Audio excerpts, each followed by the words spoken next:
So basically this will be the video of the truth that I will be telling about what Kevin, aka Mr. UK TikTok official, done to me on the 28th of April.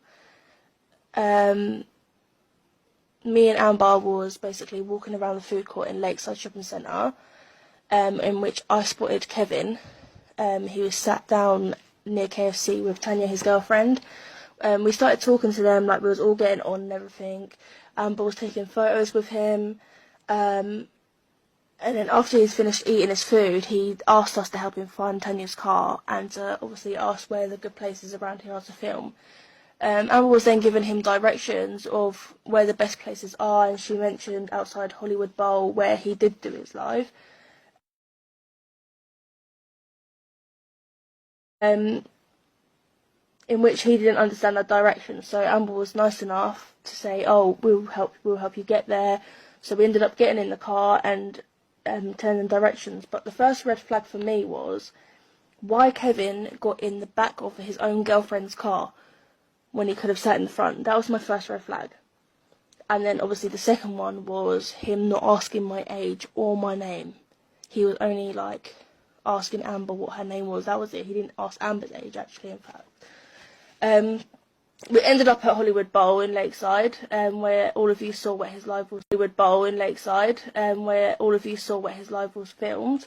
The live was taking place. He logged into his TikTok on my phone, and he was using Amber's phone for his music, which you saw in the live, which he was holding in his hand, going in and out of the water.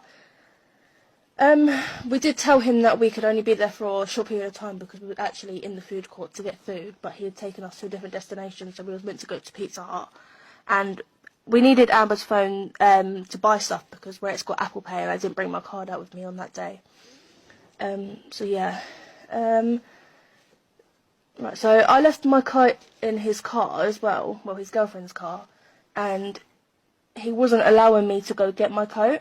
And I was standing there freezing. I was literally shaking. Like, everyone was saying, like, why is this girl shaking? Is she scared or something?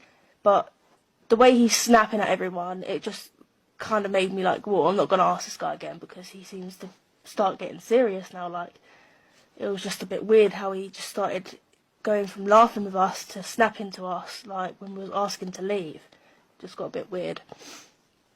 We then got into the car after the live had ended because apparently everyone was saying that Ben was coming to beat him up or come and get him or something. I can't remember what the situation was with Ben, but yeah. So we had to go with him because he had taken my phone out of my hand, which had the live on it. So we had to go with him, and because my stuff was also in the car.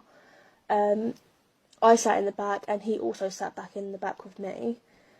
Amber was in the front with Tanya. Tanya was driving.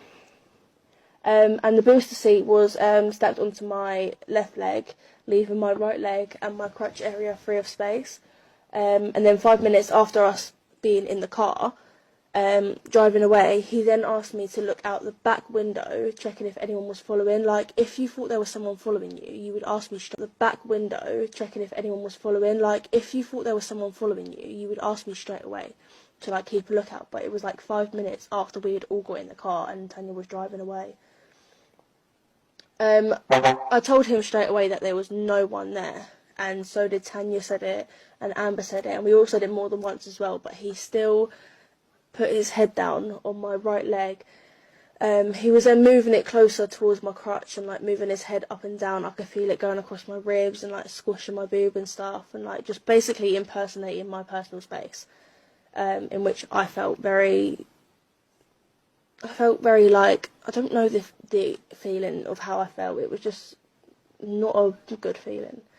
I then mentioned to him again that there was no one there, so hopefully he would have got up. I feel like he might have realised that I might have been upset or something, or that he was actually doing wrong, so he actually did put his head up that time that I told him.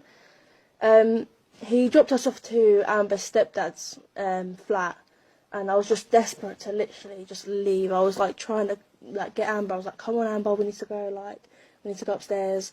But they was just talking. He borrowed socks off of Amber, like they was talking. He was saying how he's gonna take us up with him and all this, and like get us followers and everything.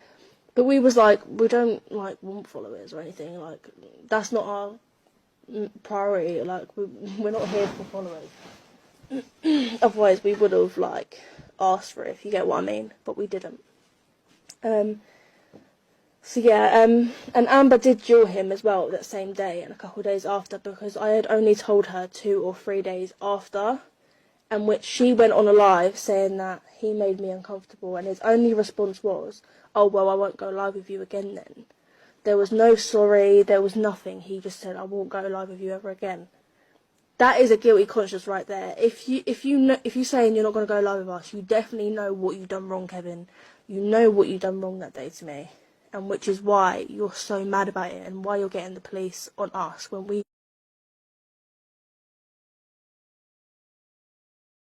done nothing wrong.